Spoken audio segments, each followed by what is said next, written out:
Hi guys, welcome to day 5 of the Henley sew along. Today on day 5 we're gonna be doing the neckband or the hood. So I figured why not show you guys a video of how to attach the Henley neckband. We've already done a video and a blog about neckbands in general, but those were the ones in the loop, so you can check that one on our website. So for today we're gonna do the classic Henley neckband. At this point your shirt should probably be almost done. You might notice that my Henley placket is a little shorter. I did that on purpose. It's about an inch, maybe an inch and a quarter shorter than what the pattern asked for, because I didn't want it to interfere with the graphic on the shirt. But other than that, it's done exactly the same way. So I started by pressing my neckband lengthwise. So the stretch is going like this. Press it in half, and now we're gonna just find the quarters of it and the middle back. So just press it in half and mark your middle back with either a pin or a clip, and then the quarters, I just like to fold it like this and mark the quarters with a clip, just like you would do with a regular band in the loop. Now for the shirt, we're gonna do the same thing. I take my shirt like this, find the center back,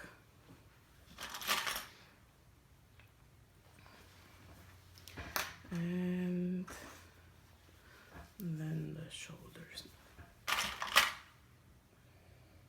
the quarter like this. See, I'm matching the center back with the center of my plackets to find the quarters. All right, easy peasy. Now with the right sides together, match your neckband to your neckline. And what I like to do, and I highly encourage you to do so, is to baste here at the beginning, just using your sewing machine. Baste your about an inch and then attach the rest of the neckband, because this way if you've made a mistake or it's not perfectly aligned after you've sewn it, you can easily take it apart and replace it, versus sewing the whole thing and then, oh, I don't even want to think about that. So without even attaching the rest of it, I'm just gonna go to my make sure your neckband, first of all, make sure your neckband is not twisted. I'm gonna go to my sewing machine and just do a basting stitch over here. Just about an inch and a half.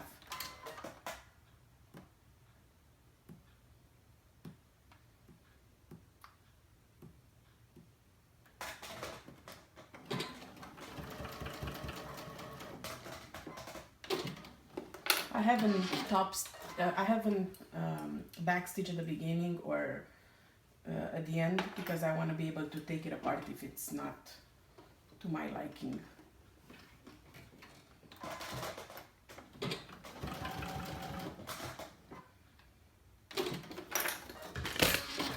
All right, so let's see.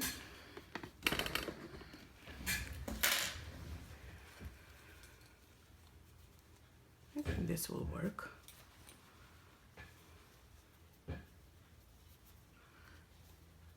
Looks like it will work. This one, I'm gonna redo it, because it was like a millimeter off, and since, look how easy it is to take out basting stitches. I am not even using a seam ripper. Just take them out with my hand because I didn't backstitch. There you go. See how easy? So I'm gonna try to replace this one and do it again.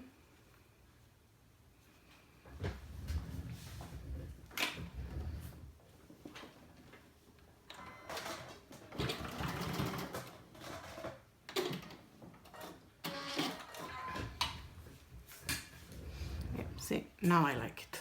Now it's perfectly aligned. So with the basting stitches done already, match the back of the neckband to the back of the shirt.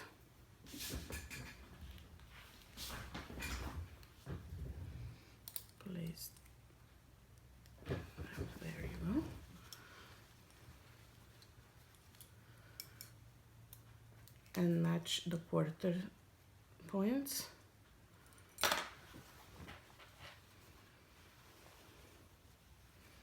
And now you'll be stretching the neckband to fit the neckline. All right, here, there you go. I'm gonna place a couple of more pins in between. And usually I add my neckbands with a serger. I most exclusively use sergers for shirts. However, it's a personal preference, so you can definitely go ahead and use a serger to sew the neckband. But I do like more on a Henley neckband to use my sewing machine. And then top stitch with my cover stitch or sewing machine instead of the serger. I don't know, I find that it looks more polished, I don't know. But either way, it's just a personal preference. So you can go ahead and use your serger for that. So I'm gonna use my sewing machine. I'll try to move you guys so you can see it without getting you all dizzy.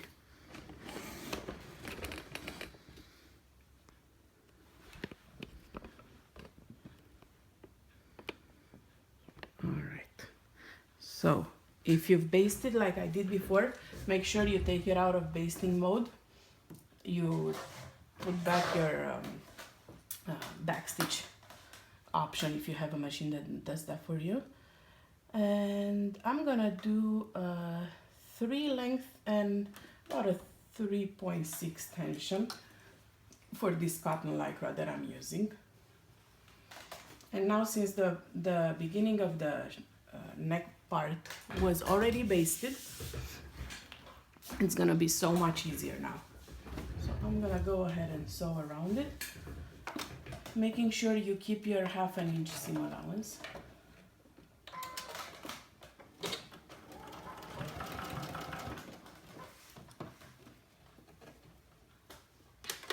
And stretch just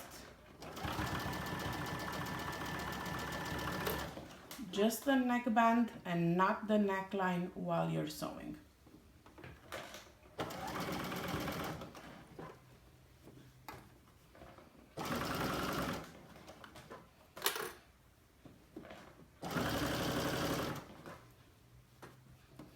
Go slow. If you're using the sewing machine, you'll find that if something is not to your liking, it's much easier to take it apart and restitch it than it would be if you were to use your serger. But either way, you can do both. If you do use your serger, make sure you cut off the excess seam allowance, because the pattern follows a 1/2 inch seam allowance. Okay, we're almost at the end.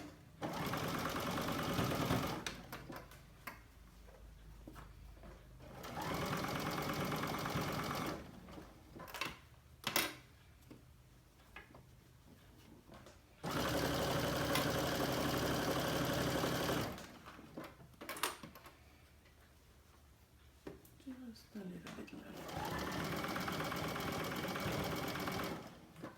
Basting that initial part definitely helps out a lot.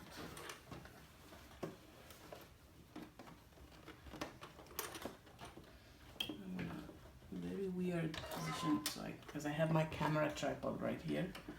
So I'm trying to figure out a way so you guys can see while I still sew somewhat properly.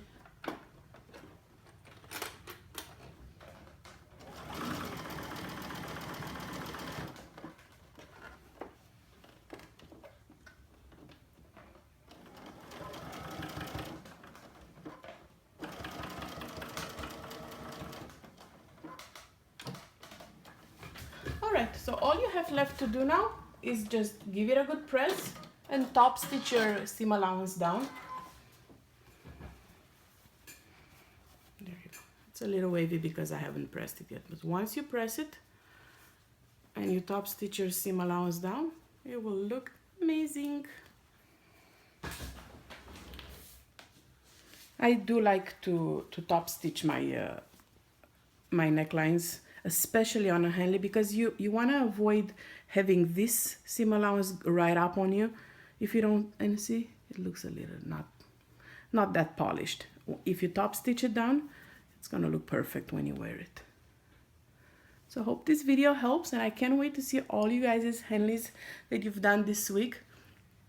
Talk to you soon. Bye.